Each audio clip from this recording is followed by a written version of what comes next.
கோயமுத்தூர் விழா 2025 ஒரு பகுதியாக 5வது பாரா விளையாட்டு மற்றும் சிறப்பு விளையாட்டுப் போட்டிகள். மாற்றுத்திறனாளி விளையாட்டு வீரர்கள் மற்றும் பள்ளி மாணவர்களின் திறமைகளை வெளிக்கொண்டு வரவும் அவர்களின் மன உறுதியை கொண்டாடும் நோக்கில் கோயமுத்தூர் விழா 2025 ஒரு பகுதியாக பாரா விளையாட்டு மற்றும் சிறப்பு விளையாட்டுப் போட்டிகளின் 5வது பதிப்பு புதன்கிழமை அன்று நவ இந்தியா பகுதியில் உள்ள இந்துஸ்தான் கலை மற்றும் அறிவியல் கல்லூரி மைதானத்தில் நடைபெற்றது. சாந்தி ஆசிரமத்தின் தலைவர் டாக்டர் வினு அரம் அவர்கள் இதில் தலைமை விருந்தினராக கலந்து கொண்டார்.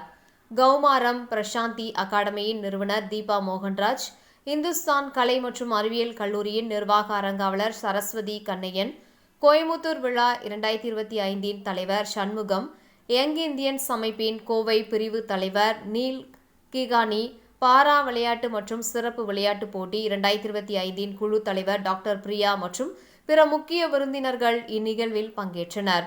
இவர்களுடன் இணைந்து கடந்த மாதம் அமெரிக்காவில் நடைபெற்ற சர்வதேச பாரா வாலிபால் நிகழ்வில் இந்தியாவை பிரதிநிதிப்படுத்திய கோயமுத்தூரை சேர்ந்த பாரா வாலிபால் வீரர்கள் சுதாகர் மற்றும் அருள் ஆகியோர் விளையாட்டுப் போட்டியை தொடங்கி வைத்தனர்.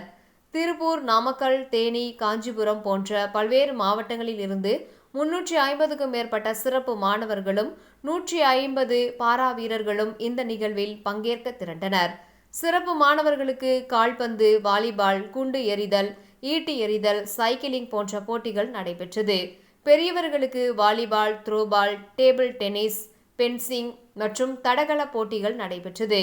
பங்கேற்பாளர்கள் அனைவருக்கும் பாராட்டு சான்றிதழ்கள் வழங்கப்படும். அத்துடன் பெரியவர்களுக்கான விளையாட்டுப் போட்டியில் வெற்றி பெறுவோருக்கு சிறந்த பாரா வீரர்களுக்கு ரூபாய் 1 லட்சத்திற்கும் அதிகமான மொத்த பரிசுத் தொகை பகிர்ந்து அளிக்கப்படும் என தெரிவிக்கப்பட்டது.